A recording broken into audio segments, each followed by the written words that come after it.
One of the nation's top point guards in 2026, Deron Rippey Jr., just had to reschedule his visit to Kentucky. Are the Cats in fear of missing him? And what does that mean for the Indiana Hoosiers?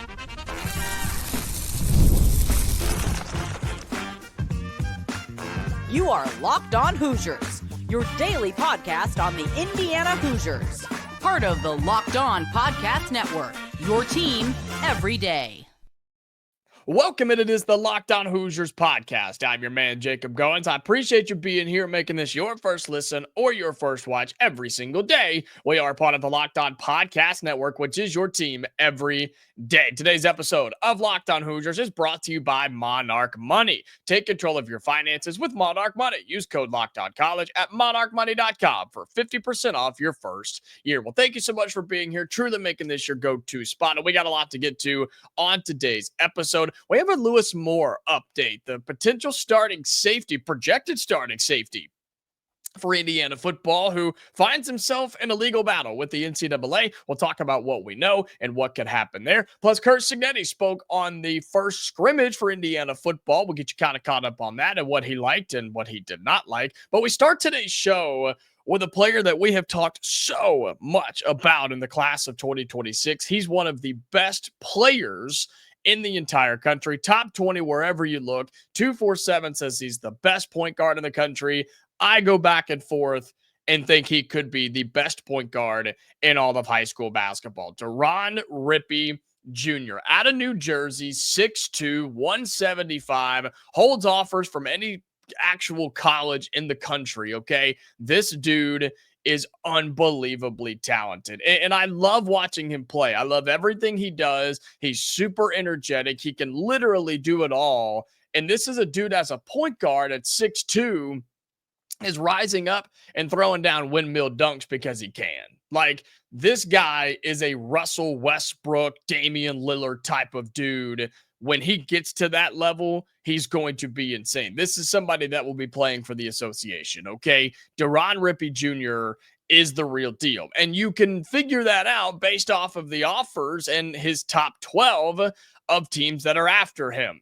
Indiana, Kentucky, Alabama, Kansas, Tennessee, North Carolina, all these teams are in and after Deron Rippey Jr. But there was some news about his upcoming official visit to Kentucky, because remember, he does have one scheduled for Indiana. We'll tell you more about that in a moment.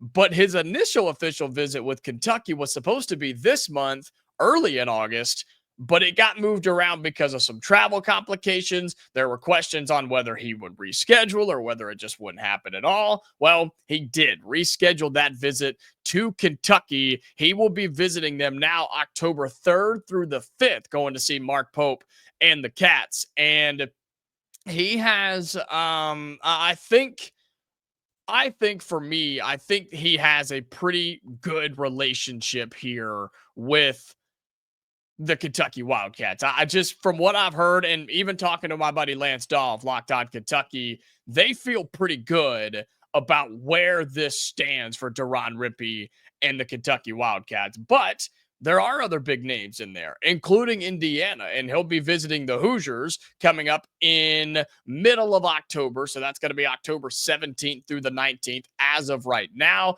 That is on the tail end of those 6 big official visits that Indiana has coming up, starting at the end of this month, right? And so I think he's in a good spot with Kentucky. I think he's in a good spot with Indiana, and I think he's in a good spot with a lot of these other schools as well. The question on a guy like this, when there's so many official visits set up, I think he technically has like a top 12, but he's got 9 official visits set up. Listen to this in order.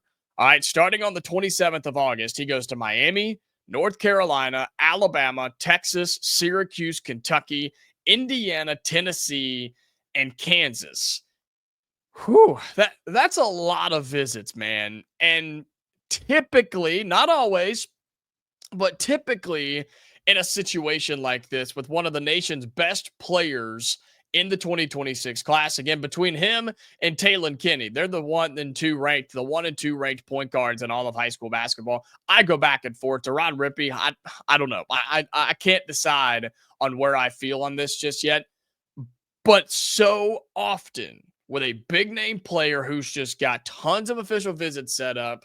The fear for those near the end, like Indiana, is that they don't make it there.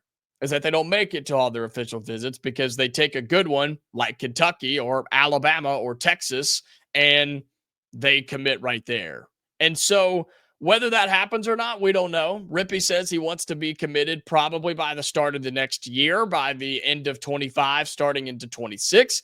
But it does sound like from his camp that he does want to take all of his visits, which would be a good thing for the Indiana Hoosiers. And you get the opportunity at that point, if you're Darren DeVries and the Hoosiers, to show him what you're about, tell him what you're about. And hey, you have film now to show him on what style of basketball you're going to be playing. No, not from Darren DeVries' time at Drake. No, not from his time at West Virginia.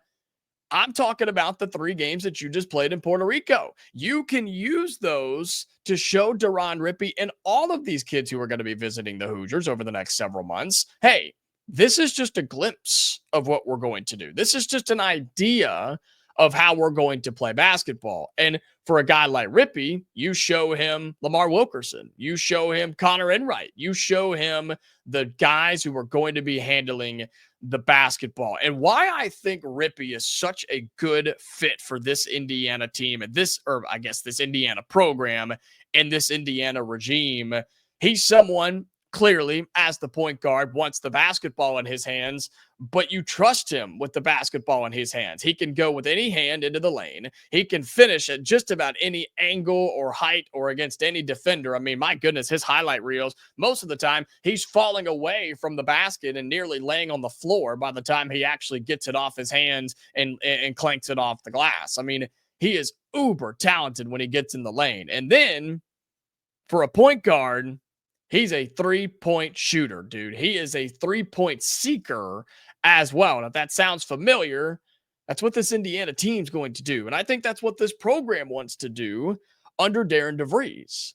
So if you're Deron Rippey, you have at least got to give Indiana a look. And he is. He's going to be on an official visit, but you've got to look at the offense that this program is going to run under Darren DeVries and say, man, that could actually work pretty well for me. And he's going to have the green light. Deron Rippey's somebody who starts as a freshman and has the green light right away, which is why I think Indiana can absolutely benefit someone who has the skill set and just the raw athletic ability that Deron Rippey has. Now, I think that Alabama would be a good fit for him. I think Texas could be a good fit for him with Sean Miller down there.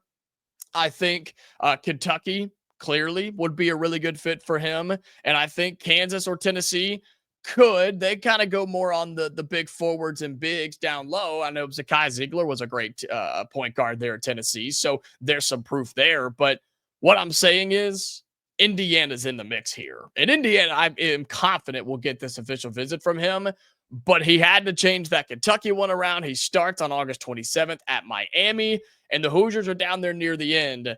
At that point, right, we talk about where you want to be on the official visit list. When you're taking that many, I don't really think it matters at that point.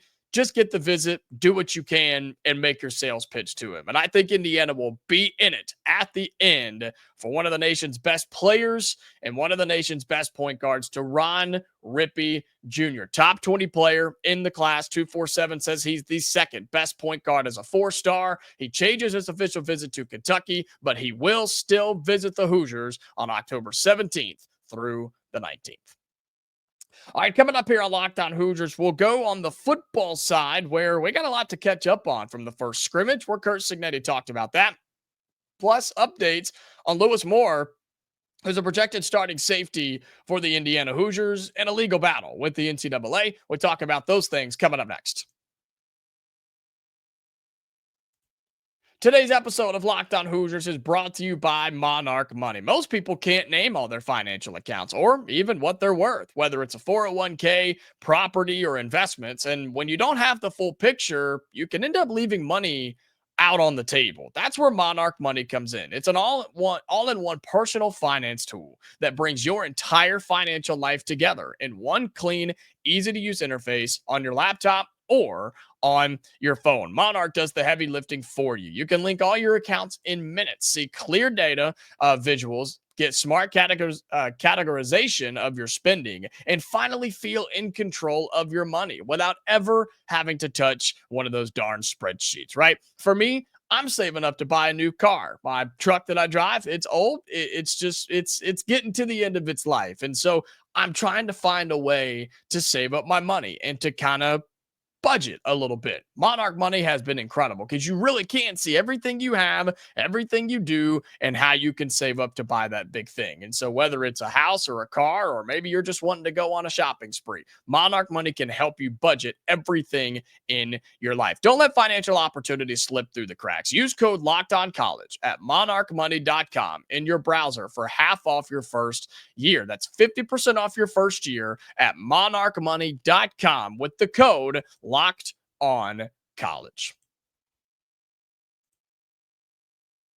All right, welcome back into Locked On Hoosiers. Appreciate you being here again, making this your go-to spot for all things Indiana athletics. And make sure you hit that subscribe button on the YouTube channel. Leave your thoughts down in the YouTube comments. Those things help us grow tremendously. So thank you so much for doing that. And liking the video is always helpful too. So appreciate you doing that. And for my audio listeners, if you are on Spotify or Amazon or however you find us over there, just make sure you're following us and have those notifications turned on. Best way for you to never miss a new episode of Locked On Hoosiers. And this has been a couple of days, but we had a lot going on with the Puerto Rico trip and things for Indiana basketball. But want to flash back here in terms of Indiana football, because you had the first scrimmage for Indiana football on Saturday afternoon, kind of Saturday night, okay? And Curt Cignetti spoke. This was a closed scrimmage, right? No media, no fans, nothing like that. So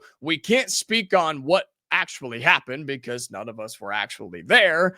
We've heard some things and gotten some insights, yes, but we got to hear from Curt Cignetti, and he spoke after the scrimmage on Saturday, and technically spoke on Monday, and didn't really give a whole lot of details on what happened.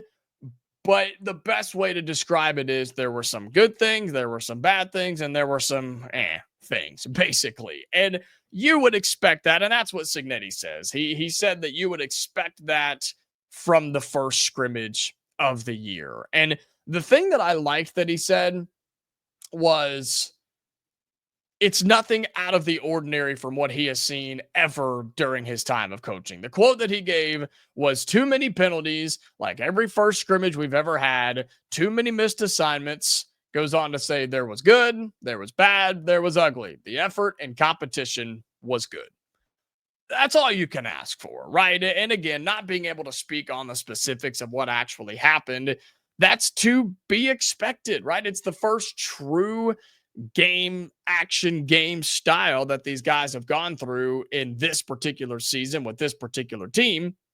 But the fact that the energy and competition level was good. I don't like to hear penalties. I don't like to hear about turnovers. I don't like to hear about busted coverages and busted assignments and things like that, which he talked about, too many missed assignments. But you just have to find a way to clean those up. And so I feel, right, I feel like, especially early on in fall practice and fall camps and things too, it seems like the defense is always ahead of the offense more times than not. Unless the offense is just, and I'm not talking about Indiana in particular, I'm talking college football across the board. It just seems like, or heck, football for that matter, it just seems like it's easier for the defense to be on the same page early than it is for the offense, especially if you have a bunch of transfers like Indiana does with a couple of receivers, offensive linemen, both tight ends, a new quarterback, right? Running back as well. A lot of transfers on that offensive side of the football. And so it's going to take some time for all of that to come together compared to what you're playing on the defensive side of the ball, where you have 3 All-Americans on one side, right? I mean, you feel that the Indiana defense will be ahead of the offense early. What we want to see and want to hear, though, offensively, is that Fernando Mendoza begins to get comfortable, that he begins to find several receivers other than Elijah Surratt and Omar Cooper? Are Holden Stays and Nowakowski, the two tight ends, Stays from Tennessee and Nowakowski from Wisconsin, are they involved? Are they a part of this offense? What is their role day in and day out? And what does that offensive line look like? What is the status there? Are they gelling? Are they connecting? Are you having to move people from right guard to right tackle? Are you having to move somebody from right tackle to left tackle? I mean, what is that looking like? We don't really know a whole lot of that from the first scrimmage itself. Okay. And so with Cignetti's quotes, again, some good, some bad, some ugly. He said, I think we have a chance to be a good offense. He said, there's not really any focus right now where we're ready to play a game, which is kind of scary. He said, but at this moment in time, which you're still, you're less than 3 weeks away, but you're over 2 weeks away at this point. You're still putting stuff in. You're still figuring things out. You're still trying to get all of this settled. And thankfully, Indiana's not going through a quarterback battle because it's clear that Fernando Mendoza will be your QB1. You do have that running back battle going on. Kalen Black, Roman Hemby, and Lee Beebe Jr. So I don't know if it's a battle, more so of just who's going to get the most reps. And then it is figuring out, okay, who is wide receiver 3 and 4 and 5 and guys that are coming off the bench. And is your offensive line going to be 100% set? Do you know of guys who you can bring in a pinch? Do you know of guys who might be still flirting with a starting role on that offensive line? Those are all things that Indiana football's having to figure out right now. Are they defensively? You're still trying to figure out what the core of that defensive line will look like other than Michael Kamara. I think you're still trying to find a true linebacker rotation, not named Aiden Fisher. We feel good about one, but you got to have more than that in the Big Ten, right? And then we're going to talk about Lewis Moore coming up in our final segment, but what happens there with a potential starting safety who may or may not be on this team? Now you got to start playing all these different transfers like a Rylan Gandy and things like that, whether it's the safety, nickel, corner, rover, whatever the case may be. And so that's what I'm saying here. Don't be worried about the not negative comments, but the non-positive. I'm trying to think of the best way to say that. The comments from Curt Cignetti were not great, okay? But don't overreact to that. That's all I'm trying to say. Don't overreact. It's fine. Everything's going to be okay. This team is still uber talented with a great coaching staff and Curt Cignetti at the helm. Everything is going to be fine. Do not overreact from just one scrimmage. Now, what we don't want to hear is after the next scrimmage, right after the next scrimmage, I believe they have one coming up. I forget. I think it's this week or maybe next week. I can't remember. Anyway, you have one. No, maybe doesn't matter. What you don't want to hear is what we heard from the first scrimmage, sloppy, some good, some bad, whatever, missed assignments, turnovers, what have you. What you don't want to hear is those same things repeated after the second scrimmage. You don't want to hear, yep, we missed the same assignments. We turned the ball over the same way. We missed tackles. We are just not on the same page. Bad throws, they miscommunication, running wrong routes, or guys missing blocks. I mean, you don't want to hear the same problems in the second scrimmage that you heard from the first scrimmage. You want to hear and see that improvement. And I think we will, but until we get there, we just don't quite know. But I think this team is going to be fine. They're too talented, and the coaching staff is too good for this team to not figure it out long term. And so I think you're going to be okay there. Now, as far as we know, the injury bug has been okay. You've got guys a couple who didn't participate in the scrimmage just because of some lingering things. Overall, in terms of serious injuries, the Hoosiers are fine, but you do have some dudes who are dealing with some things that are banged up. And so definitely want to hear that those get cleaned up as well. But overall, it ain't time to panic yet. It's still the middle of August. We still have several weeks until the season opener, and to Indiana's advantage, you have those first 3 games to really get it all figured out. So looking forward to the next scrimmage. I'll always love when Curt Cignetti speaks because he tells you what he's thinking. He tells it like it is. And I absolutely love that from the head coach of Indiana football. All right, coming up in our final segment here on Locked On Hoosiers, we're going to give you an update on Lewis Moore. Kind of talk about that situation for a second for a projected starter on the Indiana defense who, as many athletes are, They're fighting the NCAA. We'll talk about that and kind of where that could go right after this.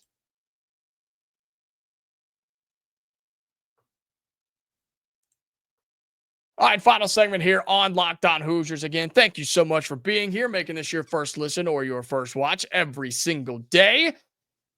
And something we haven't talked about yet. It's something that happened several days ago where we have kind of an update, but not really at the same time.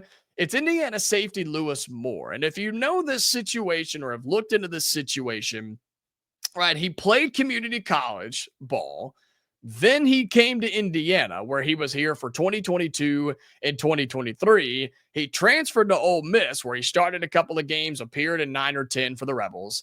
And then he came back to Indiana. And he's a really good player. And a lot of people on their depth charts project him to be a starter at the safety spot for this Indiana defense. And I think he's really good. I think he's a veteran. I think he's talented. I think he understands what Indiana wants to do, not necessarily because he was here before, but just because he is a solid defensive player, and I think will fit right in with what the Hoosiers are doing on that side of the football.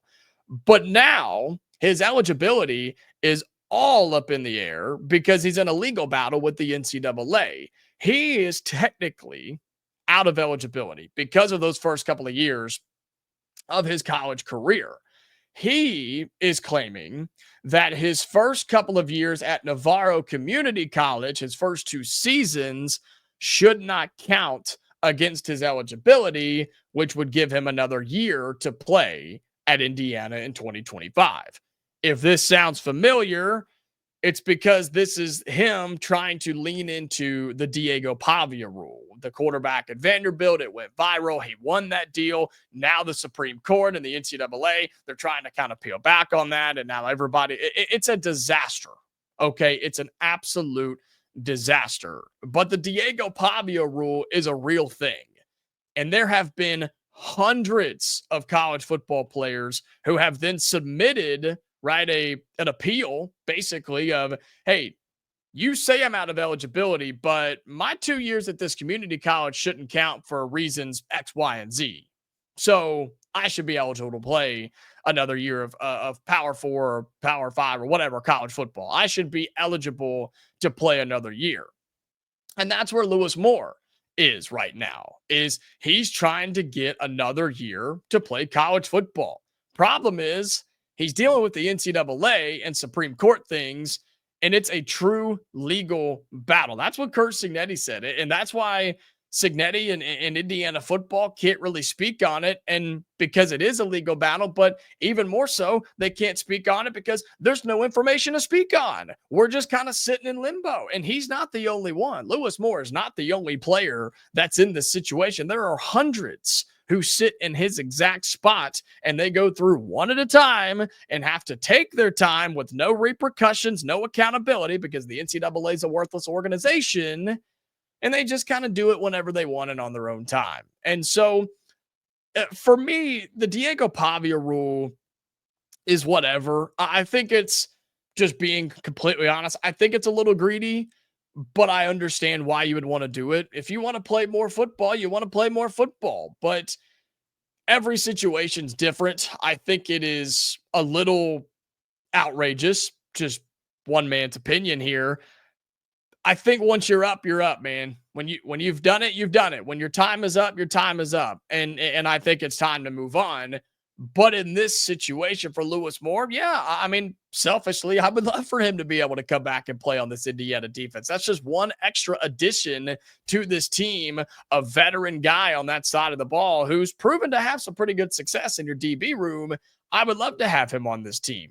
Problem is, we have no idea where this stands. We have no idea the progress bar on this, and he's just kind of hanging around. He is practicing, and he's been with the team. He went through the spring. He worked out over the summer, and he's been with the team through the fall. But any day now, NCAA calls up and says, you're either eligible, you're good to go, or nope, sorry, turn in your helmet. Congratulations, your college career has just come to an end. That's where he sits every single day.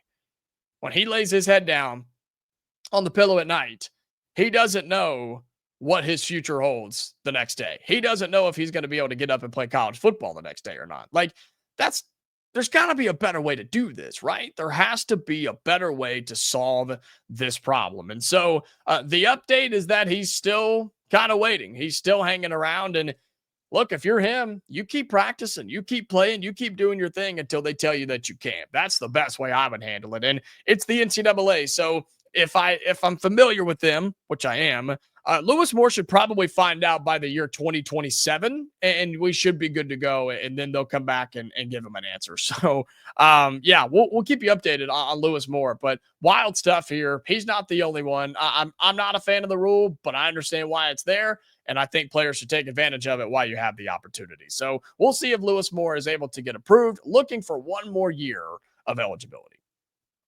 All right, that's going to do it for today's episode of Locked On Hoosiers. Again, thank you so much for being here. Cannot stress how much fun we're having as August is really ramping up. We're getting closer to the start of college football. Big-time official visitors coming for Indiana basketball, and we're getting a step closer to that season as well. All right, we are back tomorrow for another episode, Hoosier fans. So until then, stay safe, and I'll talk to you later.